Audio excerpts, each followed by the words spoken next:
हाँ, इनका आपराधिक रिकॉर्ड है। पहले तो कूट रचना और हुई है, और ये जो दोनों बांग्लादेशी हैं ये 2009 में आए थे और पहले 2020 में भी ये पकड़े गए थे, परंतु पकड़े जाने के बाद इनकी जमानत एसटीएफ जो अप्रवासी अवैध रूप से रहने वाले अप्रवासी हैं उनके पहचान और कार्यवाही हेतु जो एसटीएफ गठित की गई थी आपको ज्ञात की धाराओं में, और साथ ही पासपोर्ट एक्ट और फॉरेनर्स एक्ट के तहत भी इसमें कार्रवाई हुई है। और ये जो दोनों बांग्लादेशी हैं ये 2009 में आए थे और पहले ये आने के उपरांत मुंबई में थे, मुंबई, नवी मुंबई और थाने में थे, और वहाँ पे उन्होंने अपना आधार कार्ड बनवाया था। आधार कार्ड वहाँ केटरिंग का काम करते थे। उसके बाद 2017 के आसपास ये सुपेला आए थे और यहाँ पे काम करते थे। 2020 में भी ये पकड़े गए थे, परंतु पकड़े जाने के बाद इनकी जमानत हुई थी, और जमानत होने के बाद पुनः इन्होंने कुछ दस्तावेज बनवाए थे जिसमें अपने फर्जी दस्तावेज़ों का यूज़ करके आधार कार्ड में एड्रेस चेंज करवाया था और पैन कार्ड वगैरह बनवाए थे, और चेकिंग के दौरान ये पुनः पकड़े गए हैं और इन पे कार्रवाई की जा रही है। ये दो लोग हैं? हाँ, ये दो लोग हैं जो पति पत्नी के रूप में रह रहे थे, आपस में शादी कर लिए हैं, और दोनों की ही आइडेंटिटी बांग्लादेश के नागरिक के रूप में हुई है। और शुरू में जब ये क्रॉस किए थे तो इनके पास से बांग्लादेशी पासपोर्ट भी मिला था। कब से रह रहे थे सर?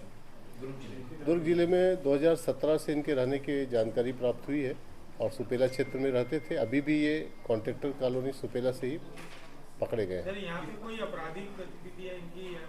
हाँ, इनका आपराधिक रिकॉर्ड है। पहले तो कूट रचना और पासपोर्ट एक्ट के तहत कार्रवाई हुई थी, और उसमें जो पुरुष है उसके खिलाफ एक लूट का मामला भी दर्ज हुआ था।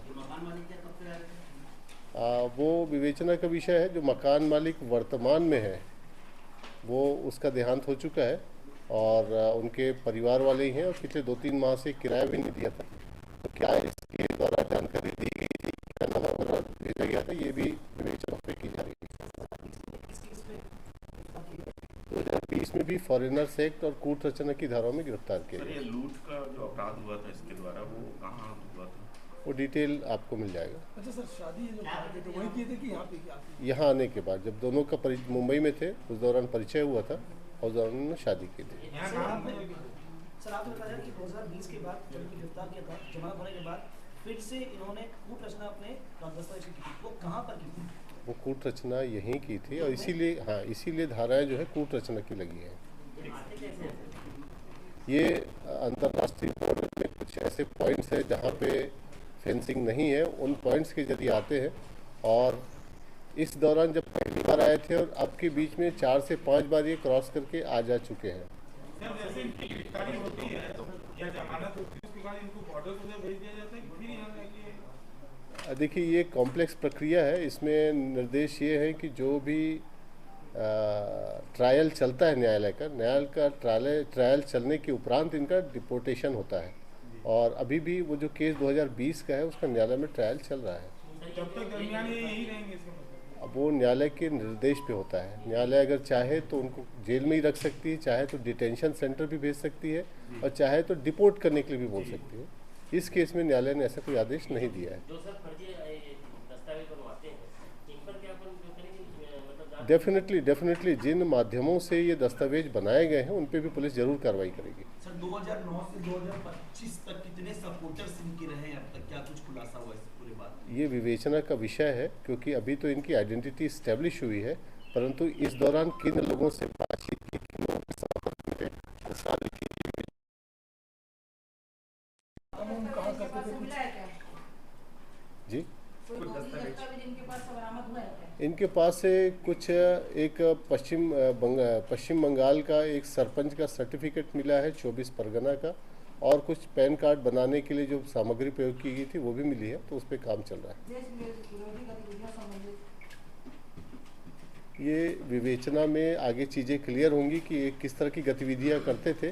कुछ मोबाइल नंबर मिले, उनको भी ट्रेस किया जाएगा। क्या काम करते थे लोग यहाँ पे? यहाँ पे ये छोटे मोटे घर का काम करते थे और साथ ही छोटा कॉन्ट्रैक्टर का भी काम करते थे। जो महिला पहले पकड़ाई थी और अभी जो पकड़ाई थी, कोई कनेक्शन है क्या? वो इस्टेब्लिश करना पड़ेगा। अभी तक कोई आपस में बातचीत का कोई कनेक्शन नहीं मिला है।